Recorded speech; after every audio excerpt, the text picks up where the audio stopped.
people get involved in your campaign. They say, you know what, I love this woman, I love what she's doing, she's fighting for us. This is John Villarreal reporting for Conservative New Media.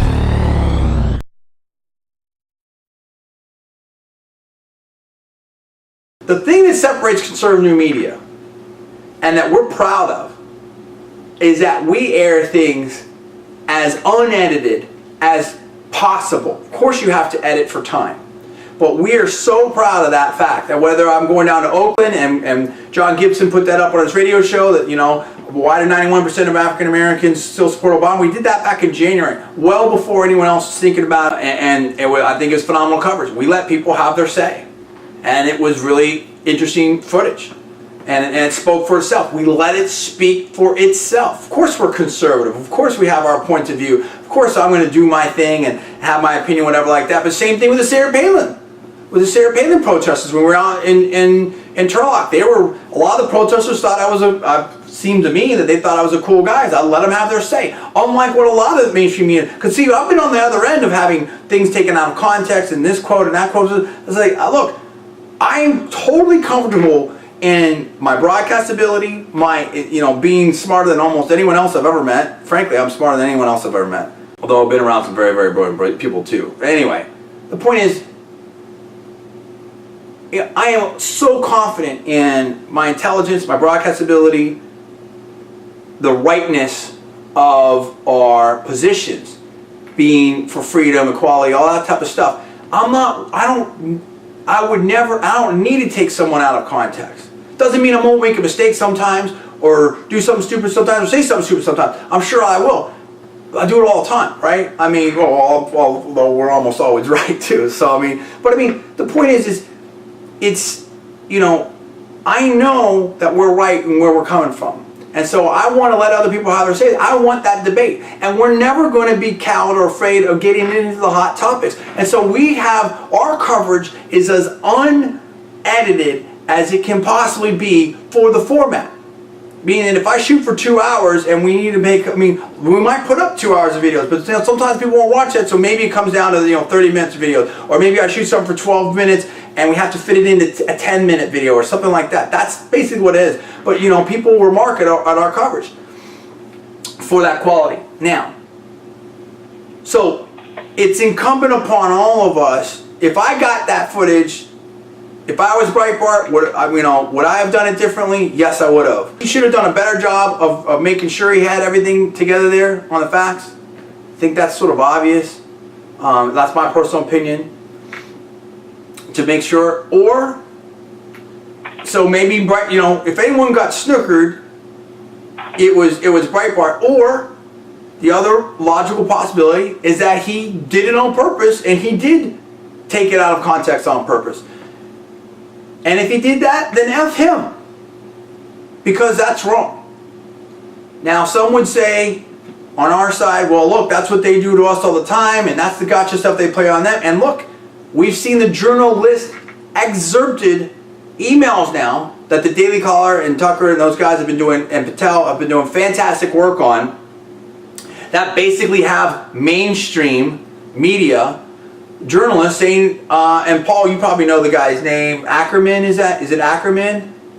Yeah, his name is Spencer Ackerman. He used to work at the Washington Independent. I'm not sure where he's at now. Yeah, it was basically saying, hey, you know, get Rove or someone else, if I think I have this right, I may be remembering wrong, but I think I have this right, and basically just call him a racist, whatever like that. Let's just put a body out on the street and all this type of stuff, you know. But two wrongs don't make a right. We don't need to do that. Now, we need to be tough and stand up for our values, stuff like that, and engage them aggressively in the battle of ideas. But, you know, we don't need to take anyone out of context. That's my own personal opinion. People can make their, you know, some people on our side would say, hey, that's great. And if Breitbart did it on purpose, that's great. That some people might say that. I'm not the one that would say that. I would say that that's wrong, and that's what I said. If Breitbart did it intentionally, and I know this is probably going to hurt, you know, my career and it's not whatever, but I've always done whatever I need to do for, I mean, I've done what's right in here and what's right in here. If Breitbart did that intentionally, then F Breitbart. Okay? So that's what I have to say about that. And as I said before, in other stuff, whether it was, on Rusty Humphrey shows or on other stuff, I'm not here to answer for Breitbart. I didn't take my cue from Breitbart. I didn't base any of our coverage on Breitbart. I don't read his site. Now, he's one of my friends on Facebook. Again, he does some great work. He's done some really good stuff on other issues, and through all his sites, whatever like that. So I'm not trying to trash that, but I'm just saying, like, I will go to Breitbart's site if he, as one of my Facebook friends or someone else, links to an article or a video that is compelling for me or whatever like that, then I'll see that. But there's a number of sites that I go to every day. That's just not one of them. I will never just go to his site, whatever. I have only recently been going to his site just for this case to see what he might have said about it or what his side of the story is. That's just good reporting. Again, when the White House, NAACP, Miss Sherrod herself resigns, and all these other major news outlets from CNN report something, and you got to deal with it of this magnitude. This is a major administration official. Sorry, you got to deal with it, and that's what we did. And as the story changed, we corrected it, and we did more work, and we're really doing everything that we could to stay on top of it. Now, now that that's done, so that should have been completely clear the whole time, but now that's unbelievably clear. So all the haters out there, deal with that. Now, let's deal with the things that Mrs. Sherrod has said and whatever, and the other stuff. As we said before, there's some people out there trying to make her into a hero, and it's great. Look, the more she's out there, the more she's going to hurt the Obama administration, in my personal opinion. She said things within the full tape, full context, and I said on the Rusty Humphrey show, Rush said it again today, where it seems that there's some really questionable things that she said. There's a lot of racially charged things that she says. There's a lot of ways that she apparently makes decisions that are very questionable. Whether it's saying that, look, didn't we thought racism was over? Didn't it come back on the healthcare thing? And people were against Obama.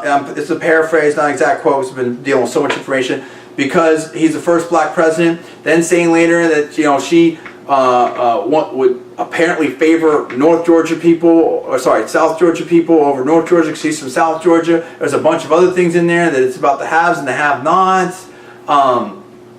It's not about black and white, but it still is about black and white. That's just within that speech. There's more there within that speech. But subsequent to that, she basically was calling Breitbart and Fox News racist. Fox News didn't run with anything until she resigned.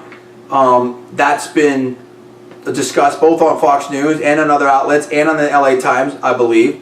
And Paul can talk about that in a second. She's also said things on the Today Show as recently as today, that she wants to, she wants to see Barack Obama do well as the first black president and everything like that.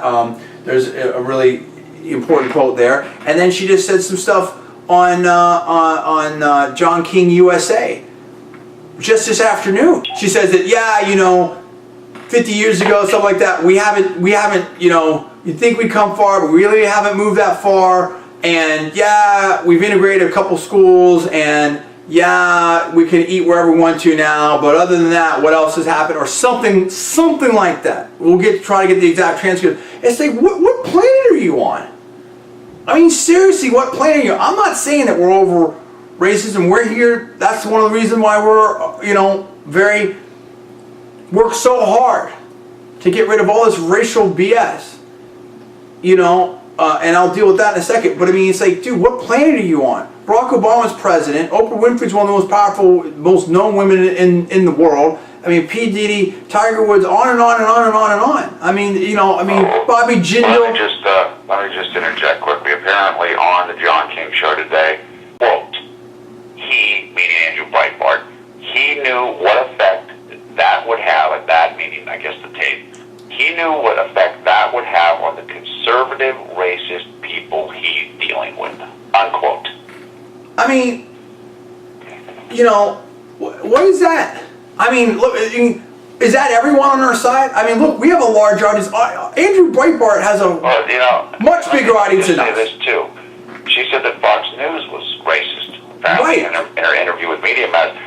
Charles Krauthammer and Glenn Beck were two of the first people to say she should get her job back. I mean, what is this? Yeah, that's what I'm saying. What is this? This is out of control. And so the point is it's like, dude, you gotta be kidding me, okay? And the thing is like, so the people want to say that, like, so let's put this all in a total focus here, and we want to move on. It's just like, and by the way, Rush Limbaugh has a phenomenal monologue on this that, frankly, we believe, you know, a lot of it was borrowed from what we had already said in our various videos, and definitely on the Rusty Humphrey shows. This goes to 330 plus odd stations nationally, and I said on Tuesday.